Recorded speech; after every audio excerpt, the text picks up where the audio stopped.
Assalamualaikum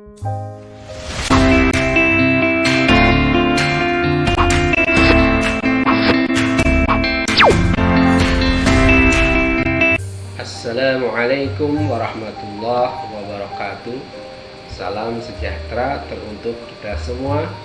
Semoga kita dalam keadaan sehat walafiat.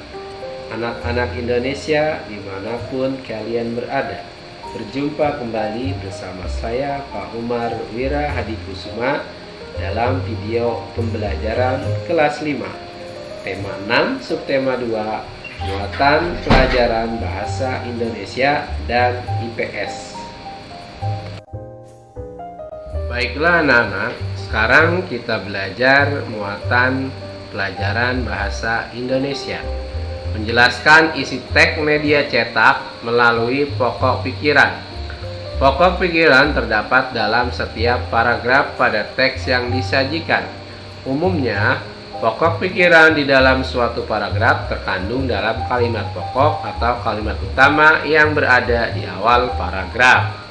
Dengan mengetahui pokok pikiran setiap paragraf, kamu dapat menjelaskan isi teks media cetak menggunakan bahasamu sendiri. Sekarang kalian perhatikan contoh berikut ini. Embun terbentuk dari proses perubahan uap-uap air menjadi titik-titik air.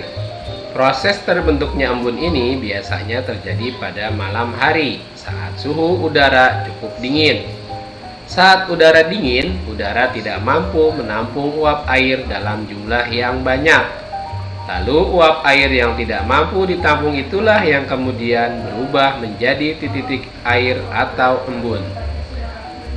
Kalimat utamanya yaitu embun terbentuk dari proses perubahan uap-uap air menjadi titik-titik air. Adapun kalimat pokok pikirannya yaitu proses pembentukan embun.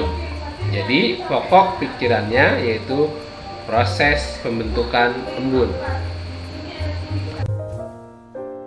Ini adalah contoh kalimat utama dari teks buku paket pada halaman 94. Jadi dalam halaman 94 buku teks tersebut kita jadikan beberapa kalimat pokok. Di antaranya kalimat pokoknya yaitu Desa Laimera salah satu desa nelayan tradisional. Nelayan melakukan pemantauan dari bibir pantai dan dari atas bukit. Kalimat pokok berikutnya, mereka tetap menjaga agar paus tidak punah. Yang berikutnya yaitu kalimat pokoknya, daging dan minyak paus dibagi ke seluruh warga desa. Berikutnya, kita membuat kesimpulan isi teks media cetak dari diagram. Untuk menguraikan informasi menggunakan diagram, kamu perlu menentukan pokok pikiran dalam informasi penting dari setiap paragraf. Kamu juga dapat membuat daftar pertanyaan untuk membantu menemukan informasi penting dalam teks dengan menggunakan kata tanya. Setelah menentukan pokok pikiran dan jawaban dari pertanyaan yang dibuat, kamu dapat membuat diagram. Nah, anak-anak, berikutnya kamu dapat membuat diagram seperti contoh pada video ini. Jadi, beberapa kalimat pokok kamu buat diagramnya ya. Ini ada pada buku paket tematik halaman 107. Ayo kita lanjutkan.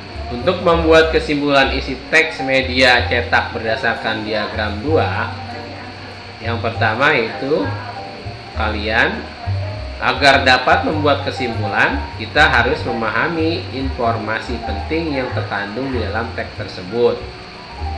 Pada pelajaran sebelumnya, kamu telah mengetahui bahwa peta konsep atau diagram dapat mempermudah dalam membuat kesimpulan. Untuk membuat diagram, kamu dapat membuat pertanyaan dan jawaban mengenai informasi penting yang ada di dalam teks. Anak-anak, ini adalah contoh diagram. Jadi kalian untuk membuat diagram, kalian dapat membuat pertanyaan dan jawaban mengenai informasi penting yang ada di dalam teks. Anak-anak, selanjutnya kita membuat ringkasan teks penjelasan. Adapun cara dan langkahnya seperti di bawah ini. Untuk dapat membuat ringkasan, kamu perlu menemukan pokok pikiran dari setiap paragraf. Kemudian, kamu juga bisa membuat diagram untuk memudahkan memahami pokok pikiran dari setiap paragraf pada teks tersebut. Selanjutnya, barulah kamu dapat membuat kesimpulan dengan bahasamu sendiri. Kalian juga bisa membuat diagram untuk memudahkan dan memahami pokok pikiran dari setiap paragraf pada teks tersebut. Nah, ini adalah contoh diagram dari teks atau pada teks dalam buku paket kalian. Anak-anak Indonesia dimanapun kalian berada, kita lanjut pada materi muatan pelajaran IPS tentang aktivitas masyarakat dalam lingkungan sosial. Manusia merupakan makhluk sosial yang tidak dapat hidup sendiri. Manusia harus menjalin interaksi dengan lingkungan sekitar, baik di lingkungan alam maupun lingkungan sosial. Interaksi antara manusia dengan lingkungan merupakan suatu hubungan timbal balik yang saling mempengaruhi. Pengaruh ini terlihat dari keberagaman aktivitas masyarakat. Ini adalah contoh gambaran dari interaksi antara manusia dengan lingkungan. Jadi gambar dalam kerja bakti ini menunjukkan interaksi antara manusia dengan lingkungannya. Jadi ada hubungan timbal balik yang saling mempengaruhi. Pengaruh ini terlihat dalam keberagaman aktivitas di masyarakat masing-masing. Perhatikan lingkungan alam pada gambar ini. Ini disebut subak, berada di daerah Bali. Jadi Bali terkenal dengan kehidupan sosial budaya masyarakatnya. Masyarakat Bali memiliki ciri khas dalam pengolahan lahan pertanian yang disebut dengan subak. Interaksi sosial masyarakat Bali terjalin melalui subak. Setiap bulan warga mengadakan pertemuan untuk bermusyawarah, tahapan kegiatan pertanian, pemilihan jenis padi, hingga waktu penanaman padi yang tepat. Melalui interaksi ini, seluruh masyarakat di Bali mendapat pengairan dengan adil dan merata. Jadi kalian bisa lihat gambarnya ya. Di situ sawahnya berundak-undak ya. Ini disebut sistem subak dalam masyarakat Bali. Nah, sekarang kita lanjutkan tentang pembangunan ekonomi dan sosial budaya di Indonesia. Pembangunan ekonomi dan sosial budaya sangat penting bagi kemajuan suatu bangsa.